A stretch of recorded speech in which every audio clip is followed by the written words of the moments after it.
আপোনালোকে শুনি আছে আকাশবাণী গুৱাহাটী আৰু এই ষ্টুডিঅ'ৰ ঘড়ীত বাজে 2 আৰু মই পঢ়িবলৈ লৈছোঁ দুপৰীয়াৰ বাতৰি।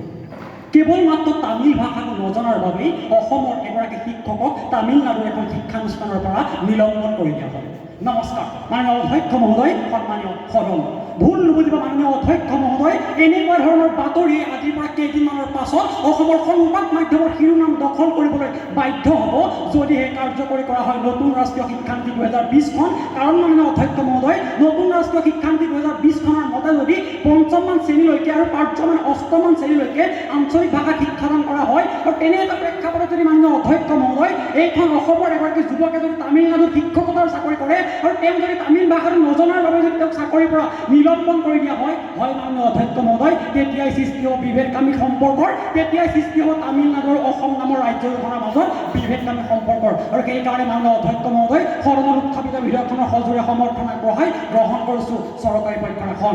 মাননীয় অধ্যক্ষ মহোদয়, চন 2011 তেতিয়াৰ ফিলিপাইনছৰ ৰাষ্ট্ৰপতি একোনোথিয়ে G12 নম্বৰ এখন নতুন শিক্ষানীতি প্ৰণয়ন কৰিছিল, যি শিক্ষানীতিৰ অধীনত প্ৰাক প্ৰাথমিক শ্ৰেণীৰ পৰা প্ৰাথমিক শ্ৰেণীলৈকে প্ৰত্যেকগৰাকী শিক্ষাৰ্থীক আঞ্চলিক ভাষাত শিক্ষাদান কৰা হৈছিল। মাননীয় অধ্যক্ষ মহোদয়, আপুনি জানিলে আচৰিত হ'ব, বিধেয়কখন গৃহীত কৰাৰ কেৱল মাত্ৰ 3 বছৰ পাছতেই ফিলিপাইনছৰ সকলো শিক্ষাবিদে তাৰ উচ্চতম ন্যায়ালয়ত গোচৰ ৰুজু কৰিছিল যে বিধেয়কখন সোনকালে বাতিল কৰিব লাগে। কাৰণ মাননীয় অধ্যক্ষ মহোদয়, ফিলিপাইনছৰ শিক্ষাবিদসকলে 2011 চনতে বুজি উঠিছিল যে আঞ্চলিক ভাষাত শিক্ষাদান কৰিলে তাৰ ইংৰাজী ভাষীসকলৰ মাজত আৰু ফিলিপিনো ভাষীসকলৰ মাজত বিচ্ছিন্নতাবাদৰ সম্পৰ্ক দেখা দিছিল। আৰু সেইবাবে মাননীয় অধ্যক্ষ মহোদয়, সজোৰে সমৰ্থন কৰিছোঁ সদনৰ উত্থাপিত বিধেয়কখনৰ। মাননীয় অধ্যক্ষ মহোদয়, আমি আজি সেইখন ভাৰতবৰ্ষৰ কথা পাতি আছোঁ যিখন ভাৰতবৰ্ষত চিগাৰেট খালে কেঞ্চাৰ হয় বুলি চিগাৰেটৰ পেকেটটো লিখি থোৱাৰ পাছতো দোকানীয়ে চিগাৰেট বিক্ৰী কৰি আছে, যিখন ভাৰতবৰ্ষৰ মাননীয় অধ্যক্ষ মহোদয় হৰ্ণ নবজাব বুলি পদপথৰ দাঁতি লিখি থোৱাৰ পাছতো বাইক আৰোহীয়ে গৈ সেইখিনি জেগাতেই হৰ্ণ বজায়।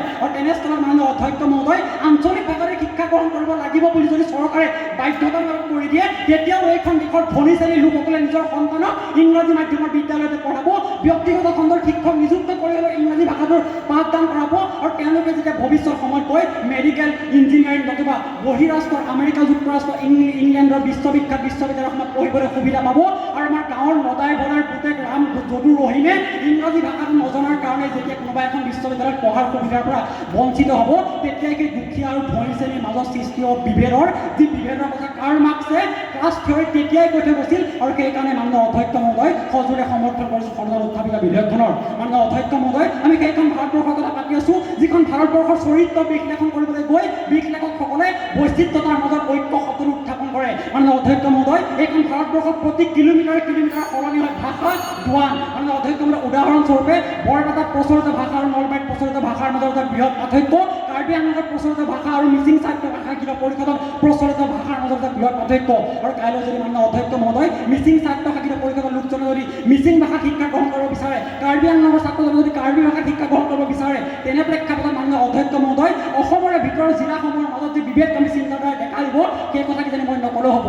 মাননীয় অধ্যক্ষ মহোদয়, সন্মানীয় চৰকাৰী পক্ষৰ সদস্যজনে কৈ থৈ গ'ল কিয় আমি আঞ্চলিক ভাষাত শিক্ষাদান কৰিব নোৱাৰোঁ। মাননীয় অধ্যক্ষ মহোদয়, আমি সেইখন অসমৰ এটা মঞ্চত থাকি কথা পাতি আছোঁ যিখন অসমৰ পাঠ্যপুথি প্ৰণয়ন নিগমে অসমীয়া এখন কিতাপৰ কৰ্মকৰ্তাৰ জন্মদিন 2040 চন বুলি উল্লেখ কৰিছিল। আৰু তেনেকুৱা এটা প্ৰেক্ষাপটত মাননীয় অধ্যক্ষ মহোদয়, এইখন অসমৰ ভিতৰতে যদি আমি 6-7টা ভাষাত যদি কিতাপ প্ৰণয়ন কৰিবলৈ হয়, তেতিয়া কিমান বাৰে বংশৰা ভুল হ'ব, সেই কথা মই পুনৰ নকলেও হ'ব। সদৌ শেষত মাননীয় অধ্যক্ষ মহোদয়, সন্মানীয় বিৰোধী পক্ষৰ সদস্যসকলৰ মোৰ বিনম্ৰ অনুৰোধ, কেৱল মাত্ৰ যুক্তিৰ খাতিৰত যুক্তি দাঙি ধৰি সদনৰ বিধেয়কখন বিৰোধিতা কৰাৰ পৰিৱৰ্তে আপোনালোকে নতুন ৰাষ্ট্ৰীয় শিক্ষানীতিৰ খুঁটি নাতিসমূহ ধৰাই পেলাই সেইবোৰ সমাধান কৰাৰ ক্ষেত্ৰত ব্যৱস্থা লওক।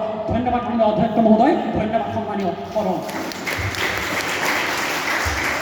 Last participant.